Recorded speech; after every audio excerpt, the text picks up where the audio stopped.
शांताकारं भुजंगशयनं पद्मनाभं सुरेशं विश्वाधारं गगनसदृशं मेघवर्णं शुभांगं लक्ष्मीकान्तं कमलनयनं योगिभिर्ध्यानगम्यं वंदे विष्णुभवभयहरं सर्वलोकैकनाथम्। ओम नमो भगवते वासुदेवाय। आपका भक्ति कथा चैनल पर स्वागत है। आपका दिन शुभ और मंगलमय हो। आज दिनांक है 31 अक्टूबर और दिन है शुक्रवार। आज कार्तिक शुक्ल पक्ष की दशमी है। आज सूर्योदय का समय रहेगा सुबह 6:32 और सूर्यास्त शाम 5:37 पर होगा। ब्रह्म मुहूर्त रहेगा सुबह 4:49 से सुबह 5:41 तक और अभिजीत मुहूर्त रहेगा सुबह 11:42 से दोपहर 12:27 तक। वहीं राहु काल रहेगा सुबह 10:41 से दोपहर 12:04 तक। आज आइए सुनते हैं कार्तिक मास कथा में आंवला दान की कहानी। एक राजा था, उसका प्रण था। वह रोज 1.25 मन आंवले दान करके ही खाना खाता था। इससे उसका नाम आंवलिया राजा पड़ गया। एक दिन उसके बेटे बहू ने सोचा कि राजा इतने सारे आंवले रोजाना दान करते हैं, इस प्रकार तो एक दिन सारा खजाना खाली हो जाएगा। इसलिए बेटे ने राजा से कहा कि उसे इस तरह दान करना बंद कर देना चाहिए। बेटे की बात सुनकर राजा को बहुत दुख हुआ और राजा रानी महल छोड़कर बियाबान जंगल में जाकर बैठ गए। राजा रानी आंवला दान नहीं कर पाए और प्रण के कारण कुछ खाया नहीं। जब भूखे प्यासे 7 दिन हो गए तब भगवान ने सोचा कि यदि मैंने इसका प्रण नहीं रखा और इसका सत नहीं रखा तो विश्वास चला जाएगा। इसलिए भगवान ने जंगल में ही महल, राज्य और बाग बगीचे सब बना दिए और ढेरों आंवले के पेड़ लगा दिए। सुबह राजा रानी उठे तो देखा कि जंगल में उनके राज्य से भी 2 गुना राज्य बसा हुआ है। राजा रानी से कहने लगे, रानी देख कहते हैं, सत मत छोड़े, सुरमा सत छोड़े या पत जाए। सत की छोड़ी लक्ष्मी फिर मिलेगी आए। आओ नहा धोकर आंवले का दान करें और भोजन करें। राजा रानी ने आंवले दान करके खाना खाया और खुशी खुशी जंगल में रहने लगे। उधर आंवला देवता का अपमान करने व माता पिता से बुरा व्यवहार करने के कारण बहू बेटे के बुरे दिन आ गए। राज्य दुश्मनों ने छीन लिया। दाने दाने को मोहताज हो गए और काम ढूंढते हुए अपने पिताजी के राज्य में आ पहुंचे। उनके हालात इतने बिगड़े हुए थे कि पिता ने उन्हें बिना पहचाने हुए काम पर रख लिया। बेटे बहू सोच भी नहीं सकते कि उनके माता पिता इतने बड़े राज्य के मालिक भी हो सकते हैं। सो उन्होंने भी अपने माता पिता को नहीं पहचाना। एक दिन बहू ने सास के बाल गूंथते समय उनकी पीठ पर मस्सा देखा। उसे यह सोचकर रोना आने लगा कि ऐसी मस्सा मेरी सास के भी थे। हमने ये सोचकर उन्हें आंवले दान करने से रोका था कि हमारा धन नष्ट हो जाएगा। आज वे लोग न जाने कहाँ होंगे। यह सोचकर बहू को रोना आने लगा और आंसू टपक टपक कर सास की पीठ पर गिरने लगे। रानी ने तुरंत पलट कर देखा और पूछा कि तू क्यों रो रही है। उसने बताया, आपकी पीठ पर जैसा मस्सा है वैसा मेरी सास की पीठ पर भी था। हमने उन्हें आंवले दान करने से मना कर दिया था, इसलिए वे घर छोड़कर कहीं चले गए। तब रानी ने उन्हें पहचान लिया, सारा हाल पूछा और अपना हाल बताया। अपने बेटे बहू को समझाया कि दान करने से धन कम नहीं होता बल्कि बढ़ता ही है। बेटे बहू भी अब सुख से राजा रानी के साथ रहने लगे। तो प्रेम से बोलिए विष्णु भगवान की जय। अब आइए सुनते हैं कार्तिक मास में भागवत पुराण का आज का अध्याय। श्री सुखदेव जी ने कहा, परीक्षित, जो बात तुमने पूछी है वही पूर्व काल में अपने सुख समृद्धि से पूर्ण घर को छोड़कर वन में गए हुए विदुर जी ने भगवान मैत्रेय जी से पूछी थी। जब सर्वेश्वर भगवान श्री कृष्ण पांडवों के दूत बनकर गए थे तब वे दुर्योधन के महलों को छोड़कर उसी विदुर जी के घर में उसे अपना ही समझकर बिना बुलाए चले गए थे। राजा परीक्षित ने पूछा, प्रभु, यह तो बताइए कि भगवान मैत्रेय के साथ विदुर जी का समागम कहाँ और किस समय हुआ था। पवित्र आत्मा विदुर जी ने महात्मा मैत्रेय जी से कोई साधारण प्रश्न नहीं किया होगा, क्योंकि उसे तो मैत्रेय जी जैसे साधु शिरोमणि ने अभिनंदन पूर्वक उत्तर देकर महिमान्वित किया था। सूत जी कहते हैं, सर्वज्ञ सुखदेव जी ने राजा परीक्षित के इस प्रकार पूछने पर अति प्रसन्न होकर कहा। श्री सुखदेव जी कहने लगे, परीक्षित, यह उन दिनों की बात है जब अंधे राजा धृतराष्ट्र ने अन्यायपूर्वक अपने दुष्ट पुत्रों का पालन पोषण करते हुए अपने छोटे भाई पांडु के अनाथ बालकों को लाक्षा भवन में बेचकर आग लगवा दी। जब उनकी पुत्र वधू और महाराज युधिष्ठिर की पटरानी द्रौपदी के केस दुशासन ने भरी सभा में खींचे, उस समय द्रौपदी की आंखों से आंसुओं की धारा बह चली थी और उस प्रवाह से उसके वक्ष स्थल पर लगा हुआ केसर भी बह चला, किंतु धृतराष्ट्र ने अपने पुत्र को उस कुकर्म से नहीं रोका। दुर्योधन ने सत्यपरायण और भोले भाले युधिष्ठिर का राज्य जुए में अन्याय से जीत लिया और उन्हें वन में निकाल दिया, किंतु वन से लौटने पर प्रतिज्ञानुसार जब उन्होंने अपना न्यायोचित पैतृक भाग मांगा, तब भी मोहवश उन्होंने उन अजात शत्रु युधिष्ठिर को उनका हिस्सा नहीं दिया। महाराज युधिष्ठिर के भेजने पर जब जगत गुरु भगवान श्री कृष्ण ने कौरवों की सभा में हित भरे सुमधुर वचन कहे, जो भीष्म आदि सज्जनों को अमृत से लगे, पर कुरुराज ने उनके कथन को कुछ भी आदर नहीं दिया। देते भी कैसे, उनके तो सारे पुण्य नष्ट हो चुके थे। फिर जब सलाह के लिए विदुर जी को बुलाया गया, तब मंत्रियों में श्रेष्ठ विदुर जी ने राज्य भवन में जाकर बड़े भाई धृतराष्ट्र के पूछने पर उन्हें वह सम्मति दी जिसे नीति शास्त्र के जानने वाले पुरुष विदुर नीति कहते हैं। उन्होंने कहा, महाराज, आप अजात शत्रु महात्मा युधिष्ठिर को उनका हिस्सा दे दीजिए। वे आपके न सहने योग्य अपराध को भी सह रहे हैं। भीम रूप काले नाग से तो आप भी बहुत डरते हैं।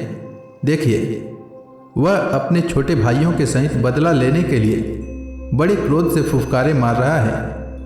आपको पता नहीं, भगवान श्री कृष्ण ने पांडवों को अपना लिया है। वे यदु वीरों के आराध्य देव इस समय अपनी राजधानी द्वारकापुरी में विराजमान हैं।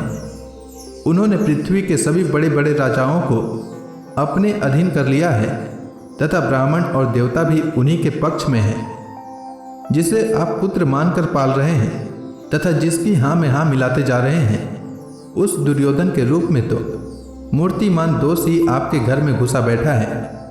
यह तो साक्षात भगवान श्री कृष्ण से द्वेष करने वाला है। इसी के कारण आप भगवान श्री कृष्ण से विमुख होकर श्रीहीन हो रहे हैं। अतएव यदि आप अपने कुल की कुशल चाहते हैं तो इस दुष्ट को तुरंत ही त्याग दीजिए। विदुर जी का ऐसा सुंदर स्वभाव था कि साधु जन भी उसे प्राप्त करने की इच्छा करते थे, किंतु उनकी यह बात सुनते ही कर्ण, दुशासन और शकुनी के सहित दुर्योधन के होठ अत्यंत क्रोध से फड़कने लगे और उसने उनका तिरस्कार करते हुए कहा, अरे इस कुटिल दासी पुत्र को यहाँ किसने बुलाया है? यह जिनके टुकड़े खा खा कर जीता है, उन्हीं के प्रतिकूल होकर शत्रु का काम बनाना चाहता है। इसके प्राण तो मत लो, परंतु इसे हमारे नगर से तुरंत बाहर निकाल दो। भाई के सामने ही कानों में बाण के समान लगने वाले इन अत्यंत कठोर वचनों से मर्माहत होकर भी विदुर जी ने कुछ बुरा न माना और भगवान की माया को प्रबल समझकर अपना धनुष राजद्वार पर रखकर वे हस्तिनापुर से चल दिए। कौरवों को विदुर जैसे महात्मा बड़े पुण्य से प्राप्त हुए थे। वे हस्तिनापुर से चलकर पुण्य करने की इच्छा से भूमंडल में तीर्थपात भगवान के क्षेत्रों में विचरने लगे, जहां श्रीहरि, ब्रह्मा, रुद्र, अनंत आदि अनेकों मूर्तियों के रूप में विराजमान हैं। जहां जहां भगवान की प्रतिमाओं से सुशोभित तीर्थ स्थान, नगर, पवित्र वन, पर्वत, निकुंज और निर्मल जल से भरे हुए नदी सरोवर आदि थे, उन सभी स्थानों में वे अकेले ही विचरते रहे। वे अवधूत वेश में स्वच्छंदता पूर्वक पृथ्वी पर विचरते रहे, जिससे आत्मीय जन उन्हें पहचान न सके।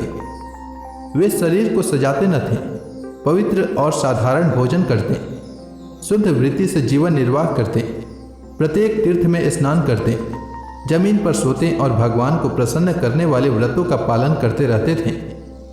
इस प्रकार भारतवर्ष में ही विचरते विचरते जब तक वे प्रभास क्षेत्र में पहुंचे, तब तक भगवान श्री कृष्ण की सहायता से महाराज युधिष्ठिर पृथ्वी का एक छत्र अखंड राज्य करने लगे थे। वहां उन्होंने कौरव बंधुओं के विनाश का समाचार सुना, जो आपस की कलह के कारण परस्पर लड़ भिड़कर उसी प्रकार नष्ट हो गए थे, जैसे अपनी ही रगड़ से उत्पन्न हुई आग से बांसों का सारा जंगल जलकर भस्म हो जाता है। यह सुनकर वे शोक करते हुए चुपचाप सरस्वती के तीर पर आए। वहां उन्होंने त्रित, उष्ण, मनु, पृथु, अग्नि, असी, वायु, सुदास, गौ और श्राद्ध देव के नामों से प्रसिद्ध 11 तीर्थों का सेवन किया। इनके सिवा पृथ्वी में ब्राह्मण और देवताओं के स्थापित किए हुए जो भगवान विष्णु के और भी अनेकों मंदिर थे, जिनके शिखरों पर भगवान के प्रधान आयुध चक्र के चिन्ह थे और जिनके दर्शन मात्र से श्री कृष्ण का स्मरण हो आता था, उनका भी सेवन किया। वहां से चलकर वे धन धान्य पूर्ण सौराष्ट्र, सौवीर, मत्स्य और कुरुजांगल आदि देशों में होते हुए जब कुछ दिनों में यमुना तट पर पहुंचे, तब वहां उन्होंने परम भागवत उद्धव जी का दर्शन किया। वे भगवान श्री कृष्ण के प्रख्यात सेवक और अत्यंत शांत स्वभाव थे। वे पहले बृहस्पति जी के शिष्य रह चुके थे। विदुर जी ने उन्हें देखकर प्रेम से गाढ़ आलिंगन किया और उनसे अपने आराध्य भगवान श्री कृष्ण और उनके आश्रित अपने स्वजनों का कुशल समाचार पूछा। विदुर जी कहने लगे, उद्धव जी, पुराण पुरुष बलराम जी और श्री कृष्ण ने अपने ही नाभि कमल से उत्पन्न हुए ब्रह्मा जी की प्रार्थना से इस जगत में अवतार लिया है। वे पृथ्वी का भार उतार कर सबको आनंद देते हुए अब श्री वसुदेव जी के घर कुशल से रह रहे हैं ना। प्रियवर, हम कुरुवंशियों के परम सुहृद और पूज्य वसुदेव जी, जो पिता के समान उदारता पूर्वक अपनी कुंती आदि बहिनों को उनके स्वामियों का संतोष कराते हुए उनकी सभी मनचाही वस्तुएं देते आए हैं, आनंद पूर्वक है ना। प्यारे उद्धव जी, यादवों के सेनापति वीरवर प्रद्युम्न जी तो प्रसन्न है ना, जो पूर्व जन्म में कामदेव थे तथा जिन्हें देवी रुक्मणी जी ने ब्राह्मणों की आराधना करके भगवान से प्राप्त किया था। सात्वत, वृष्णि, भोज और दासार वंशी यादवों के अधिपति महाराज उग्रसेन तो सुख से है ना, जिन्होंने राज्य पाने की आशा का सर्वथा परित्याग कर दिया था, किंतु कमल नयन भगवान श्री कृष्ण ने जिन्हें फिर से राज सिंहासन पर बैठाया। सौम्य, अपने पिता श्री कृष्ण के समान समस्त रथियों में अग्रगण्य श्री कृष्ण तने शाम सकुशल तो है ना। एक पहले पार्वती जी के द्वारा गर्भ में धारण किए हुए स्वामी कार्तिकेय हैं। अनेकों व्रत करके जाम्बवती ने इन्हें जन्म दिया था, जिन्होंने अर्जुन से रहस्य युक्त धनुर्विद्या की शिक्षा पाई है। वे सात्विकी तो कुशल पूर्वक है ना। वे भगवान श्री कृष्ण की सेवा से अनायास ही भगवत जनों की उस महान स्थिति पर पहुंच गए हैं जो बड़े बड़े योगियों को भी दुर्लभ है। भगवान के शरणागत निर्मल भक्त बुद्धिमान अक्रूर जी भी प्रसन्न है ना, जो श्री कृष्ण के चरण चिन्हों से अंकित व्रज के मार्ग की रज में प्रेम से अधीर होकर लौटने गए थे। भोजवंशी देवक की पुत्री देवकी जी अच्छी तरह है ना, जो देव माता अदिति के समान ही साक्षात विष्णु भगवान की माता हैं। जैसे वेद त्रयी यज्ञ विस्तार रूप अर्थ को अपने मंत्रों में धारण किए रहती है, उसी प्रकार उन्होंने भगवान श्री कृष्ण को अपने गर्भ में धारण किया था। आप भक्तजनों की कामनाएं पूर्ण करने वाले भगवान अनिरुद्ध जी सुखपूर्वक है ना। सौम्य स्वभाव उद्धव जी, अपने हृदयस्वर भगवान श्री कृष्ण का अनन्य भाव से अनुसरण करने वाले सत्यभामा नंदन, चारुदेशन और गद आदि अन्य भगवान के पुत्र हैं, वे सब भी कुशल पूर्वक हैं ना? महाराज युधिष्ठिर अपनी अर्जुन और श्री कृष्ण रूप दोनों भुजाओं की सहायता से धर्म मर्यादा का न्यायपूर्वक पालन करते हैं ना? मैं दानव की बनाई हुई सभा में इनके राज्य वैभव और दबदबे को देखकर दुर्योधन को बड़ा डाह हुआ था। अपराधियों के प्रति अत्यंत असहिष्णु भीमसेन ने सर्प के समान दीर्घकालीन क्रोध को छोड़ दिया है क्या? जब वे गदा युद्ध में तरह तरह के पैंतरे बदलते थे, तब उनके पैरों की धमक से धरती डोलने लगती थी। जिनके बाणों के जाल से छिपकर किरात वेशधारी, अतएव किसी की पहचान में न आने वाले भगवान शंकर प्रसन्न हो गए थे। वे रथी और युद्धपतियों का सुयश बढ़ाने वाले गांडीवधारी अर्जुन प्रसन्न तो है ना? अब तो उनके सभी शत्रु शांत हो चुके होंगे। पलक जिस प्रकार नेत्रों की रक्षा करते हैं, उसी प्रकार कुंती के पुत्र युधिष्ठिर आदि जिनकी सर्वदा संभाल रखते हैं, और कुंती ने ही जिनका लालन पालन किया है, वे माद्री के यमज पुत्र नकुल सहदेव कुशल से तो है ना?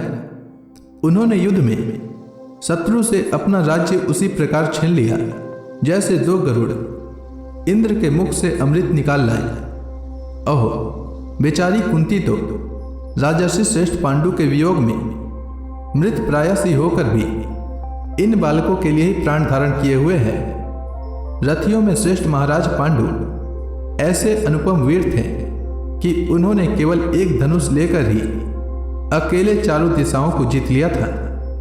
सौम्य स्वभाव उद्धव जी, मुझे तो अधःपतन की ओर जाने वाले उन धृतराष्ट्र के लिए बार बार शोक होता है, जिन्होंने पांडवों के रूप में अपने परलोकवासी भाई पांडु से ही द्रोह किया तथा अपने पुत्रों की हाँ में हाँ मिलाकर अपने हित चिंतक मुझको भी नगर से निकलवा दिया।